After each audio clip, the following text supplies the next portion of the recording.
Welcome to Project Vanguard Podcast, home of the community of veterans in energy, where we explore the journeys of veterans leading in energy.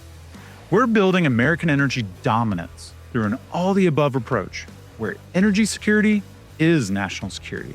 And our mission is to double the amount of veterans working in the energy industry. I'm your host, Kevin Doffing. Today's guest is Brad Quigley, an Army veteran who served 26 years. He went from missile defense and aviation mechanics to a ranch foreman in West Texas. And now he runs Solar Ranch Experts, using sheep to manage vegetation on solar farms. We break down agrivoltaics as a real service to the industry, how regenerative farming practices map directly to military discipline and military operations, and why bringing grazers like Brad into that conversation can save money, ease local permitting, and keep the land productive in the future.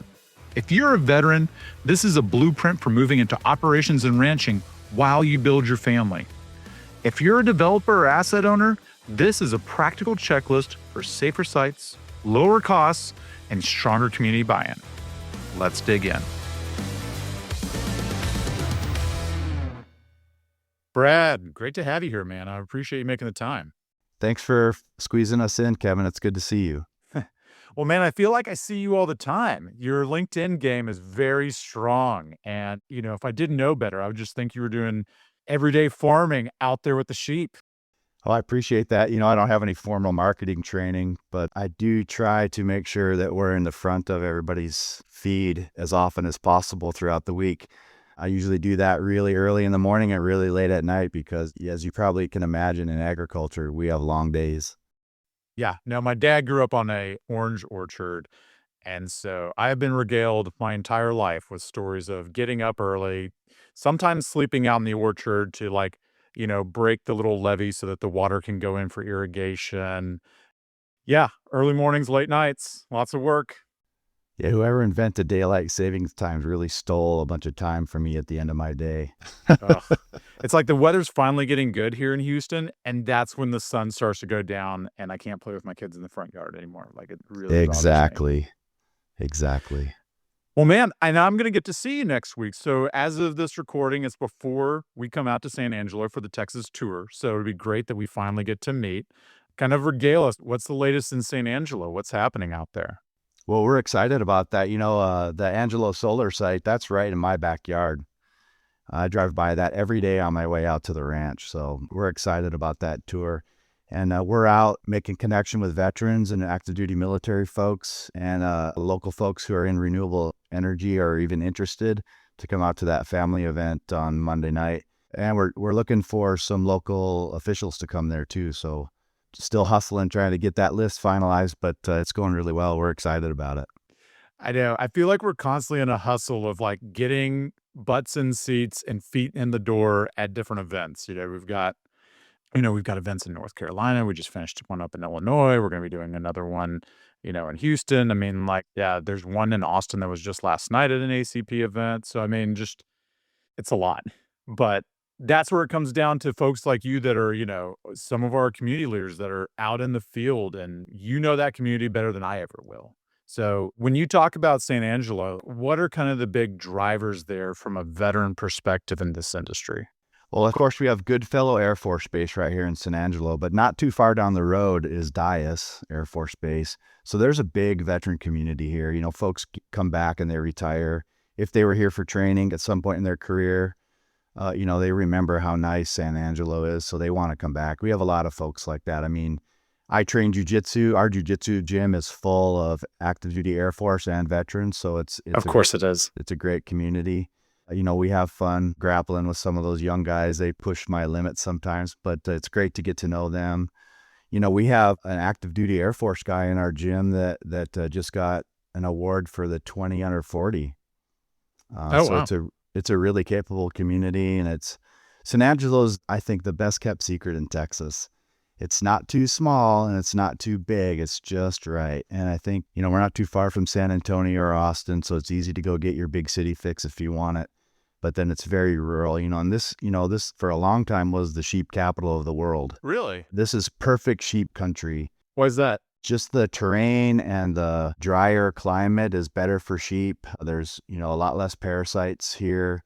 Animal health is a lot better here. It's just a prime environment, especially for hair sheep. But a lot of my friends have some of the best wool sheep in the world, and they're raised right here in and around San Angelo. So it's a great place for a company like mine, where we do agrivoltaics, which is managing vegetation on solar sites, and we use sheep to do that. So we're in the right spot. So how did you get into that? I mean, you don't just wake up and go, you know what I want to do? I want to cut the grass with sheep. I always love to hear people's stories about how they got into this, because you don't necessarily right away think agriculture when you think solar.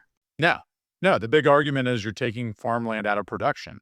Exactly. That's one that we can squash pretty fast. And how this happened for me was I had a veterans hunting organization take me hunting on a ranch right outside of town. What's the name of that one? Is it still running? Encino Ranch. It's right outside of town. Okay. Their family's huge veteran supporters. They take veterans hunting every year. And I went out there for a turkey hunt. The ranch foreman was a veteran, and he and I hit it off, and he couldn't get rid of me. I ended up not very long after becoming an assistant hunting guide. And then later on, he unfortunately passed away, but the ranch owner asked me to come on as the foreman. So I was managing that ranch. And the landowners were talking about putting a solar site on. They wanted to put, fairly large solar site. The neighbors across the fence line had one, and they're right on the transmission lines, and there's a substation right there. He's in a prime spot. And I was deep in the regenerative ag community, and there was a couple people in that community that were doing grazing on solar. And that's what I thought it was. I just thought it was free grazing, and it's not. And I found that out really fast. They connected me with a group called American Solar Grazing Association. And I went to a certification course that they were putting on in Temple, Texas. And before that class was over, it was a 3-day class, I was calling my wife. I was like, look, I think we're going to leave the ranch. I want to do this. I found out really fast it's not free grazing. It's a vegetation management service, and there's a lot to it. So go back to the regenerative farming, right? Like, give the broad scope of that for people who aren't familiar with that term. Sure, people like to think that it's a new thing, but it really harkens back to the beginning of agriculture. And it's a method of less inputs, less vaccinations, less, supplemental feed, and more traditional moving the animals onto fresh ground every day, which really lets the forage rest, and you don't come back until it's fully recovered. The animal hoof action and the stuff that they leave behind regenerates the soil biology and helps the grass grow better. And you don't need to doctor the animals as often, and they're healthier, the soil's healthier, the grasses are healthier. So it's more of a regenerative instead of an extractive type process for agriculture management, especially for grazing. Do you know Paul Grieve? I do. I sure do. He's a Marine Corps vet. I don't know him, but I follow him. And I just love that he's got like those live cameras of the chickens and shows the aerial drone photos as they just move these rolling chicken coops, and how you can see the land, both the chickens just eating off of it, right? Just natural. And then as the land recovers, as these things just roll, in the snaking U shape throughout the acreage there. He had some health issues, and then he figured out it was diet. He started out with 50 chickens in his backyard. Oh, really? I read something that him and his wife had bought some chickens. They were like, hey, this will be fun. Yep. He sold them all, and his family was furious, and they realized we could make money doing this. And I think he's an accountant by trade, and he wanted to get out of the cubicle. A marine accountant? He started doing, yes, a finance guy. There is an oxymoron. Yeah, you might say that. I think he's a smart guy. He's got it figured out, and he took that to the scale, a commercial scale. So he used regenerative practices, but he's doing it on a commercial scale, which everybody in ag says you can't do. And he and a lot of other people are proving that to be not true. And that guy is the industry leader when it comes to regenerative ag and poultry. It's phenomenal. His chicken is amazing. If you ever get a chance to buy it, pick it up. Okay. Yeah, no, I didn't even know that I could order. I just I love the video. I think he's on brand with everything we're trying to do. Absolutely. I've used some of the same practices of poultry on pasture, and it works. It's the best chicken you'll ever eat. The best eggs you'll ever eat. It's incredible. Okay. Well, I got my to-do list for later. And that chicken manure supercharges the soil biology. It's incredible. Really? Oh, yeah. No, I mean, that was one of the things I found as we got into, really supporting Project Siting and getting into rural communities. As I was talking to farmers, basically any veterans that were involved in farming were interested and involved in regenerative farming, Hmm. like 100% overlap. I mean, I only know about it because the Veteran Farmers Association, I can't remember its affiliation or something like that. You know what I'm talking about? Generally, I'm not involved with them, but I've heard the name. So it's like an umbrella organization, and they have a bunch of state chapters. Chris runs the Texas chapter out of Austin, and is also involved with VFW there. A great guy. And I mean, like, there's just these chapters all over the country. I think there's like 12 chapters statewide. Farmer Veteran Coalition, maybe? Yeah, I think that's it. I think that's it. I'll have to check and we'll put a link in. But, anyone I've talked to at any of these groups are just, oh, yeah, yeah, yeah. And then we do regenerative or blah, blah, blah. And I'm like, I don't know what that is. Please tell me more. And I'm like, oh, you didn't mean just being like economy of force application of being more combat effective with fewer resources. Got it. Absolutely. Yep, that's exactly what it is. So you had, what was it, 30 years in the military, 20 years? Just shy of 26. Oh, God bless you. So take us back. What made you get into the military in the first place? Well, my biggest heroes growing up were veterans. My grandfather was a fighter pilot. He was a staff sergeant pilot, flew P-38 Lightnings in World War II. Mm-hmm. And my dad was a combat infantryman from the Vietnam War. There we go. Both of them, tried to dissuade me from joining the military. But my whole family will tell you, since probably about the age of 8, I can remember the day I decided this is what I'm going to do. And they couldn't turn me away from it. My dad talked me out of going to the military once. He was an infantryman in Vietnam. And after the second time didn't take, he's like, all right, now I'm going to tell you what's really up. Yep. When I came back from basic and AIT and went deer hunting with my dad, I heard some stuff that I had never heard before. I think I was in the club and he could tell me some things. And, what's really interesting is the full circle of this. We just sent our youngest boy off to basic training on Monday. Oh, really? So that's really brought back a lot of memories for me. I know exactly what he's going. He just got to Fort Benning, the night before last, and we haven't heard from him yet. But when he was at the USO in the airport in Atlanta, he had connected up with some guys that are going through the same program. And, I'm so excited for him. We have 6 kids, and he's the only one that's decided to join the service. Yeah, so I just figured that legacy was going to end with me. My family's legacy comes from all the way, before the Revolutionary War, as far as every generation being in the military. So I thought that was going to end with me, but here we go. We're still traveling on through that. All right, Lieutenant Dan, here we are. Okay, so you've got this long military history. What kept you in the military for so long? I joined, I was going to do one hitch, get my GI Bill, go to college and have a career. And I think probably day one of basic training, it felt so natural to me. It was almost like I had been doing that my whole life. And I was like, okay, I'm doing this forever. And what kept me, there was lots of times I wanted to quit. I mean, you can get frustrated in any job, right? And the military is no different in that respect. Oh, yeah. But I just had really good leaders throughout my career at every step of the way that were like, no, check this out, quit focusing on that negative. Here's where things are positive, and how can you fix that? Or is that a learning point? You learn just as much from a leader that doesn't quite do it right as you do from the ones that are great. And I think when I started to learn how to inculcate that into my own ethos, it was easy for me to keep going. And, not everybody transitions out of the military in the way that they'd like. I mean, some people do. Mm-hmm. For me, I wasn't ready to go, and it was a difficult transition for me. It was challenging, but it ended up working out great. And I'm really thankful to be in the place that I'm at today. And as a veteran, I try to do everything I can to help other veterans. And that's why I'm excited about Project Vanguard. I think already, I haven't been a member very long, but already I'm seeing the benefits of having other people with at least a baseline that's the same, that we can speak the same language. And I didn't realize that there's such a high percentage of veterans in the renewable energy space. So that's phenomenal. Yeah, and we want to double that. I think we can do it. So, I mean, it's 10% right now. We want to take that up. Well, I thought it was 20, but 10% is still really high. I mean, you think about it, that's got to be higher than anything else in the U.S. General industry is like 5%. I think defense contracting is probably the highest. Oh, sure. Yeah, that makes sense. Right? Mm. But utilities are like 20% because of the nuclear fleet, right? So for sure. If you look out at best in practice talent acquisition programs, look at NextEra, look at what Scott Hamilton does. They're out of Austin with NextEra. They've got a staff of 5 veteran recruiters. That's all they do is recruit veterans into NextEra. Wow. Southern Company has a couple. I mean, every utility has a dedicated veteran talent acquisition person. I mean, I was just on the phone yesterday with McCarthy. They're an EPC building a bunch of projects in East Texas, and Angie. That was a busy hour. Their COO is a vet. I mean, like, I helped a really good friend of mine get a job there, and he's just taken off because they're like, we'll take a flyer on this guy.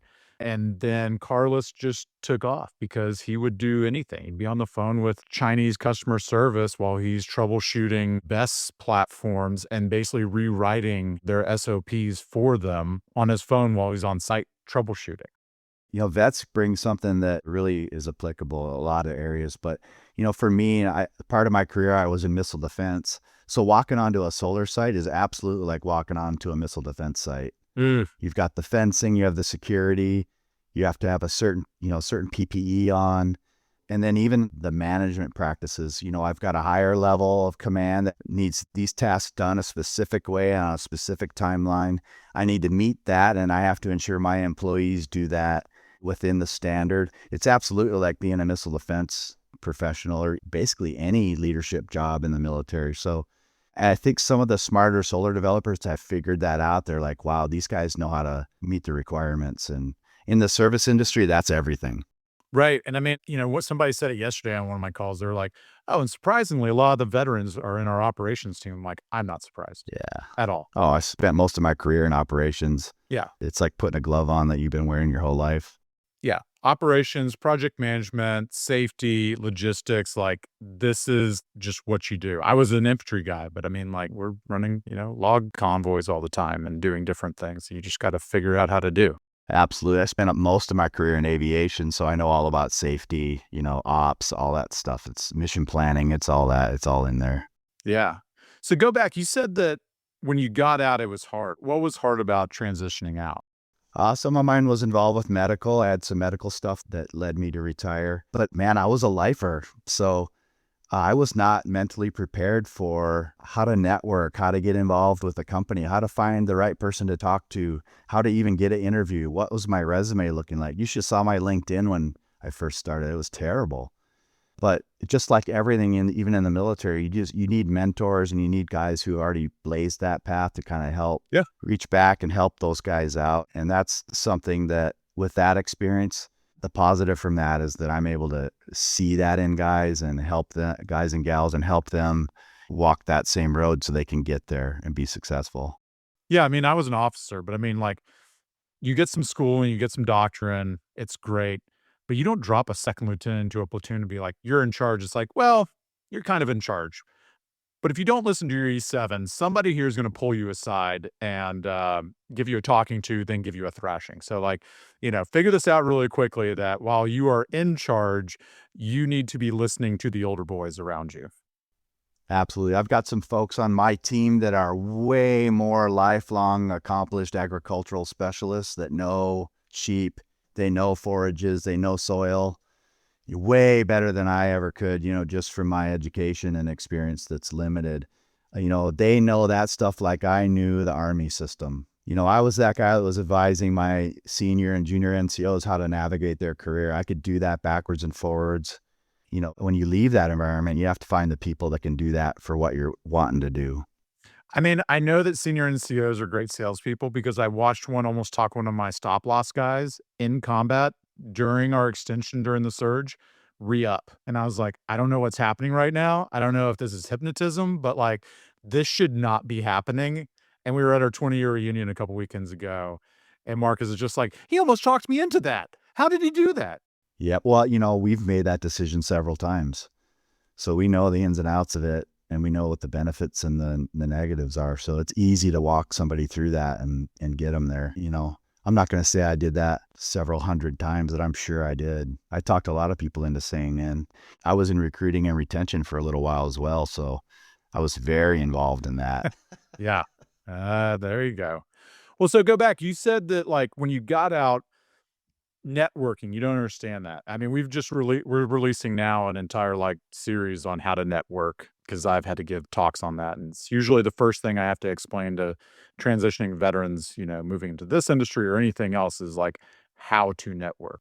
What was kind of your, "Hey, I don't know how to do this," or, "I don't think it's necessary," or, "I just hate it," and how did you kind of get past that? Well, I think for me, and I think it is the case for a lot of vets, is I wasn't 100% sure what I wanted to do, where I wanted to do it.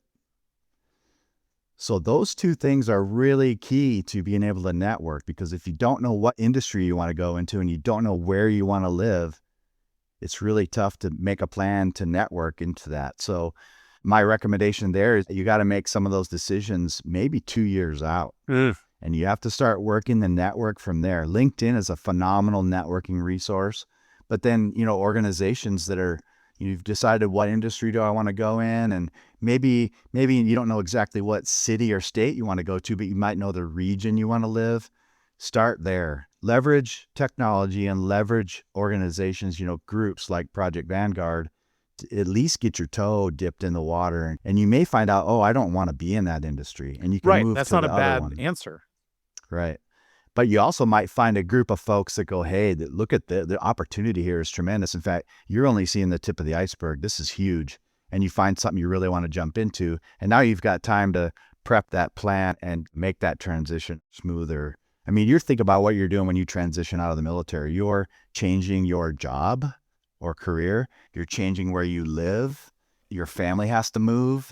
And you're leaving behind your network and your friends. That's a stressful time in anybody's life if you do one of those things. No, it's a midlife crisis. Oh, absolutely. It's stressful to change one of those, and you're changing the three big ones all at once. It can be tough, and you need to prepare. And if you have a family, you need to prepare them too, because it's a major life change.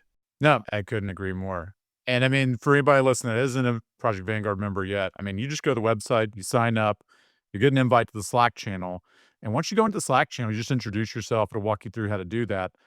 And now you've been connected to a bunch of people. You've identified yourself as a bubblehead, a Marine, an infantry guy or gal, whatever, your military history is. You immediately have some commonality, even if you're not in the industry and you're just curious about it.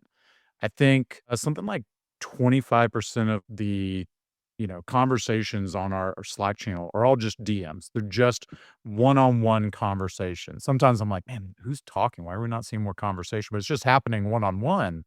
And that's where people will tell me later, like, oh, I got a job because so-and-so, introduced me to this. And I'm like, that's great. Tell somebody else. Let them know how they can utilize the platform. What really hit for me was take that and now go to one of the events. Go to a meetup and meet some people face to face. That's the real network. Yeah. I'm not saying Slack isn't great, because I'm one of those guys. I'm in the DM the whole time. I've got a bunch of conversations going. But to put that together with a meetup, a meetup event, say in Austin or wherever your local community is, and then link that back through your LinkedIn, and then keep the conversation going. And Yeah. you'd be surprised at what pops up. It's a great tool, especially if you haven't transitioned yet, because we're all out here waiting for you to come on, because we need good guys to do what we do. Yeah. I did want to talk a little bit about the community leader program. So I think you're the first person we've interviewed that's gotten into the new fellowship program. So for everybody listening, we're doing this inaugural community leader fellowship. So this is really focusing on getting, folks that are already established in the industry, like Brad, to lead local events like you're talking about, but then also produce more thought leadership, LinkedIn articles, posts, and really amplify those things, the panels, the interviews, to get you on other podcasts. That's kind of what I want to do for you out of it. But why did you decide to sign up for this? I could be an end user and I can just extract, or I can be a participant and I can provide, I have a skill set being a senior non-commissioned officer for all those years. I'm not unfamiliar with putting together an event or going and speaking to a senior leader. Those are all in my skill set. Why shouldn't I help the rest of the community by making those connections and putting together those things that can help the veterans and the local community come together? And the renewable energy companies, they need people like us to get involved. So if I can do more than just be a user, if I can be a participant. That's why I applied for the fellowship. I'm really excited about it. It's already pushed me out of my comfort zone. As a soldier, a career soldier, I avoid politicians like the plague. But I will tell you, they want to help us help veterans, and that's enough for me. I'll talk to anybody that'll do that. And it's already forced me into the local city council offices and to talk to leadership at the city and county level, which I had no clue how important that is. I mean, I knew it was important, but now I really understand how important that is to what we're doing on the renewable side. It's a huge deal. Yeah, I mean, and talk a little bit about your meeting with Mike Looney. Like, I love that guy. I got to meet him when we were doing the lobby day or legislative day in Texas earlier this year. I mean, just on point with everything that I believe. Not a vet, but just talk about, like, what does he do? What would you say he does in San Angelo? He's the vice president for economic development for the city of San Angelo, but he also does that for Tom Green County. And the city and the county here are very integrated. They don't compete with each other. They work together, which is phenomenal. He does a lot. Economic development spans a lot of issues. Mm-hmm. He's been basically a key person involved in development of solar within this area, the local area. And he's become a tremendous resource, not just for the solar developer, but for the local community in how they integrate with those developers to make that kind of project. Those are not small projects out here. This is a prime spot for renewable energy, and he's been greatly involved. And, one of the best parts was right out of the gate when we walked in the door, he goes, "The main thing I want you to take away from this is you have access to my Rolodex." And I thought, wow. That's pretty powerful. Absolutely. And, he has access to mine as well. I have resources here too on the local level for agriculture. Mm-hmm. And the Agrivoltaics, which is doing agriculture and photovoltaics together, this is the city, this is the county that's perfect for that nexus, because this used to be the sheep capital of the world. And there's a lot of sheep people. Well, solar can use sheep in a tremendous way to control vegetation on their site. So this is the right place to do it. And he's a key figure in putting that together. And he has actually connected solar developers with shepherds that are local to put them together to get agrivoltaics going on their site. And he's interested in seeing more of that, and however I can facilitate that, I'm going to be involved with that. So it's going to be great. So take a few minutes. Talk to me more about that. What does it look like when you come up to a site that doesn't have sheep on site, but wants it or is interested in it? What does that look like as you engage with an asset manager, an asset owner? Well, I think that's a loaded question. As a sheep producer that wants to get involved in solar grazing, first you have to understand that it's not just free grazing. It's a vegetation management service. And there's so much to that a guy like myself that's getting started out doesn't understand. And then the next hurdle is, how do I become a person that's in the position to even bid on a vegetation management contract? Well, that involves becoming a vendor. Okay, how do I become a vendor? Every company is different. Right. So, but go back, like, we're going to go see the Apex San Angelo solar project next week, which, big shout to them for supporting a lot of this on the Texas tour in San Angelo. You walk up to that site, and that was the first site you told me that you'd ever visited. It's the first site I ever walked on when I started this company. Okay. So let's just say there's a site. You're going to walk up to it. They're interested in it. You're already running sheep in other places. Mm-hmm. What do you do? Is there an assessment? Are you taking soil samples? Are you just kicking the tires of this place? What do you do when you go in? What's going to help you understand, hey, this is going to be good for both of us? Well, I think the first step is you have to get permission to go out on the site. Yep. So let's say I know that they're going to be bidding a vegetation management contract on that site. I'm going to probably have become a vendor for that company and then got permission to be on the short list for bidding the contract. Yeah, it's a power plant. You can't just let anybody on. You can't just walk on. So then that gets me permission to coordinate a visit so I can do a survey. And I've got a checklist. Of course, Army guys love checklists, so especially aviation guys. So I have a checklist. I know what I'm looking for, and I would say number one on my list is, where's the water? Especially in West Texas. I've got to water those sheep, and it's a lot of sheep. And as a sheep guy, I'll talk acreage because that's how I look at it. But say it's a 193 megawatt site, I'm probably going to use about 1,200 sheep on that. You're talking anywhere from 3 to 7 gallons a day per sheep. So I have to move a lot of water. So is there water available? Wow, that's a lot of water. If I'm going to have to haul water, that's going to be cost prohibitive for everybody. So I'm looking, is there a way to develop a water well, a stock tank? Is there city water if it's close to a town?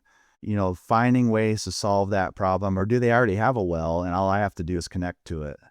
That's my number one issue is where's the water? And I have turned down sites that they were basically like, bid it however you want, we'll do it. And there's no way to get water to it except haul water. That's interesting because, solar's one of two power generation options, aside from wind, that doesn't consume water when you're generating power. But now you're talking about a land use activity that does consume water. That's really interesting. In one case, you're not already hooked up because you don't need it for production, but now you're going to have have this other, it's revenue generating for you, but it's also cost center for them. That's interesting. I'll have to think about and, that. most of the sites that we go to are already built. They're already developed. Oh, so you're not getting in during the development phase when they're like, hey. Oh, no, that's everything being perfect in my world. It would be bring me on in the development and site design phase, and I will help you build that for agrivoltaics. The next thing that I'm going to look for is what's the fence perimeter look like? Because what's good for keeping people out isn't going to keep a coyote or a town dog out. And those are threats to my sheep. Interesting. It's also not going to keep my guardian dogs in. So now, we have a site that we have sheep on right now. We just put sheep out yesterday again. And we actually work with the developer to put predator proofing around the wire because it's not built to have sheep on it. And they really wanted sheep to do their vegetation management. I was like, look, it's a community scale site. It's right in the middle of a town. I mean, there were dog tracks and feces right outside the fence when there was no sheep there. Imagine what's going to happen when I put my sheep in there. So they worked with us. They actually hired us to install the water and put the predator proofing around the perimeter fence. So we did that. And of course, because we did it, it's done right. So go back to those two. Hold on. So when you put in the water, what does that mean? Are you drilling a well or are you laying clay for like a small open air lake?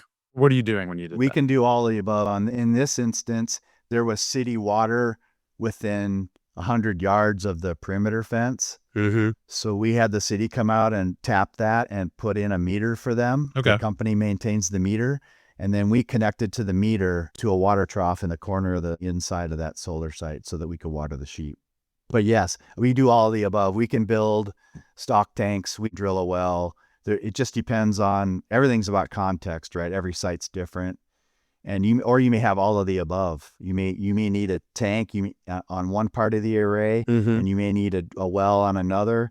Or even if sometimes we have water on the site, we may still need to haul the water a little ways from where the water's at on the site to another part of the site when the sheep are over there. You know how a solar site has several arrays. We may not be able to pipe the water to each array, but at least I don't have to bring it from town. I can at least move the water from one array to the other. So talk about like when you're trying to keep predators out, like what does that look like? Are you just concreting? I mean, I remember when I was in high school, my dad's like, I don't want the dog getting out. Kevin, go dig 3 inches on either side of this fence we're putting in around our yard and go pour concrete in it. And it was at the time the worst experience of my 14-year-old life. Well, think like the fence in depth. So we're going to make sure it's clear, and usually it is on a solar site. Make sure that there's clearing outside of the perimeter fence. Make sure the perimeter fence is tight and to the ground. If it's not, put a skirt that goes out from the perimeter fence so that animals can't dig under. And we even put up cameras on certain sites. And then, of course, we have livestock guardian dogs with the sheep inside the perimeter. And some of those are going to stay right with the flock, and then the other ones are going to be right on that perimeter fence, keeping the coyotes from even coming close. And they're going to bark at them to keep them away, and they're a major deterrent. Those livestock guardian dogs that's the number one defensive measure that we use to keep the sheep alive. When some of these sites are in coyote heavy country, and if you don't have guardian dogs, you're not going to be able to have sheep out there for very long. And I will say one thing about fencing. I know the ISO standard is this chain link, and we build it to keep people out of the power plant. I totally get it. But there may be something to be said, especially in West Texas, about doing, the type of fencing we use on high fence ranches. Maybe it's cheaper, it goes up faster, it lasts longer, and it keeps the predators out way better and people out way better than this chain link stuff.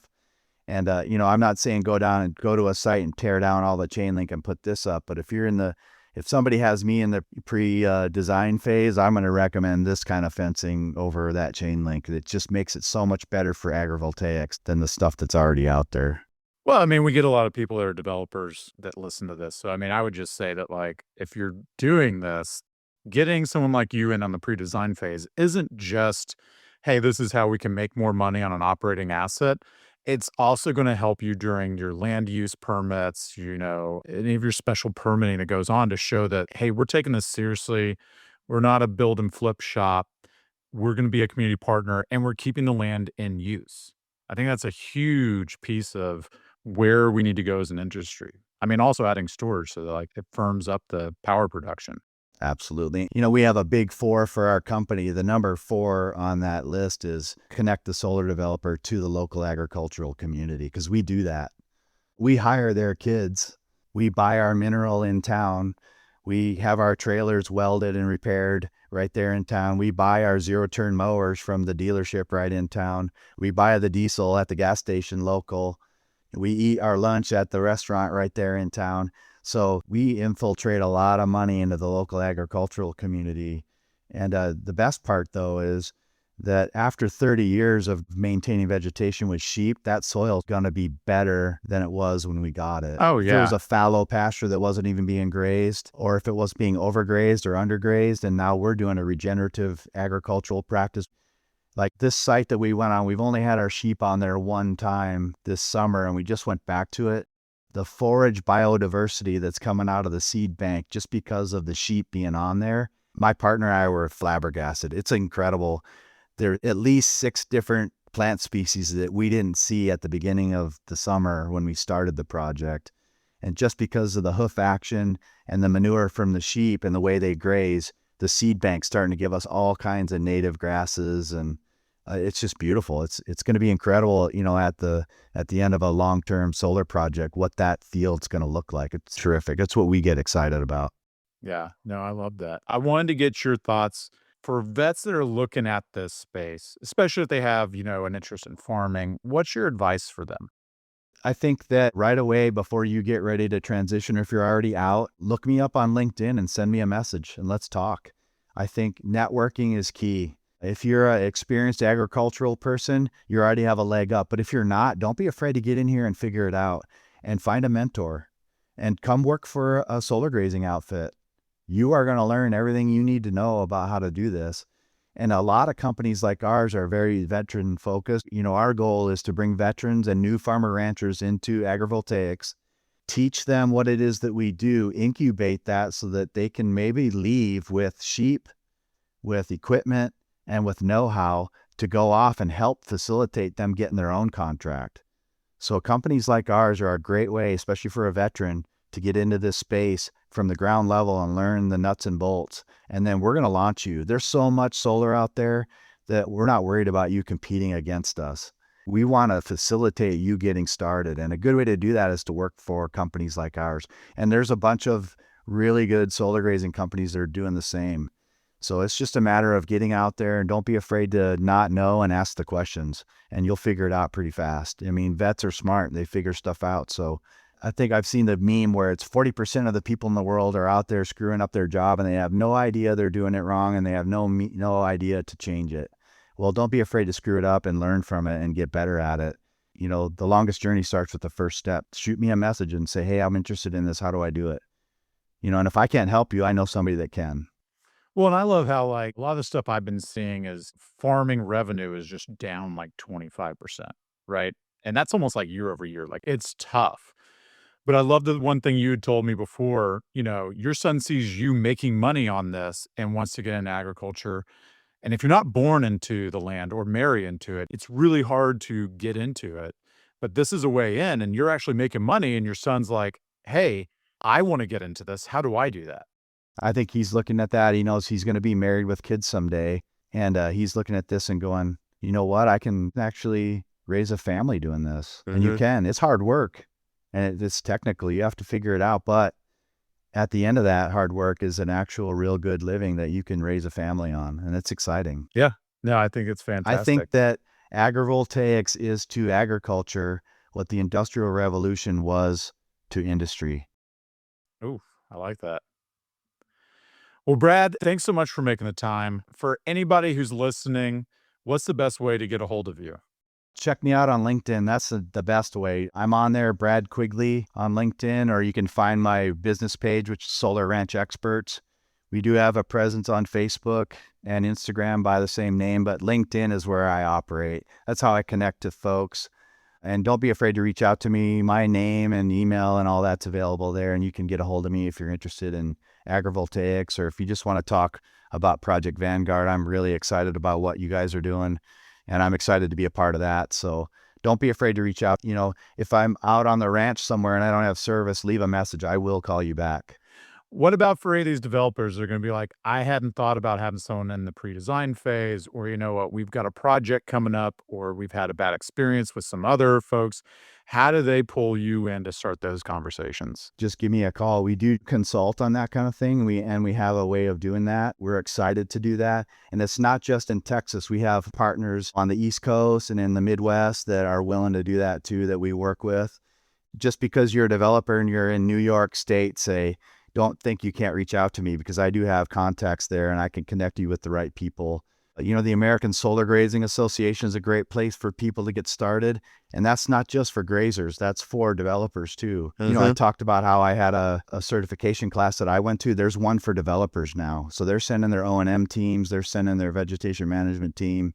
That's a great resource too. ASGA is a phenomenal resource. I wouldn't be doing this if it wasn't for them. No, that's great. And I've known some vets that were on their board, like Warren Sakey over at Invenergy. Mhm. Like, it's a tremendous group. It's a great opportunity. So we'll try to get all these. I know we've done a lot of name drops, organization drops. We'll try to get those in the notes for this one. But Brad, can't thank you enough. I get so many questions about agrivoltaics, and I don't know enough, but now I know who does to refer people out to. Thanks, Kevin. I appreciate the time. All right, Brad. Well, thanks for making the time. We'll talk to you again soon. I'll see you next week. I'll see you on the high ground. There you go, brother. Thanks for tuning into the Project Vanguard podcast. If this episode sparked something for you, share it with someone who's ready to think differently, whether it's about an all-the-above energy approach, how energy security is national security, or the veteran workforce in our industry. If you believe what we're building, a quick review goes a long way. You can do that wherever you get your podcasts. And until next time, keep up the fire.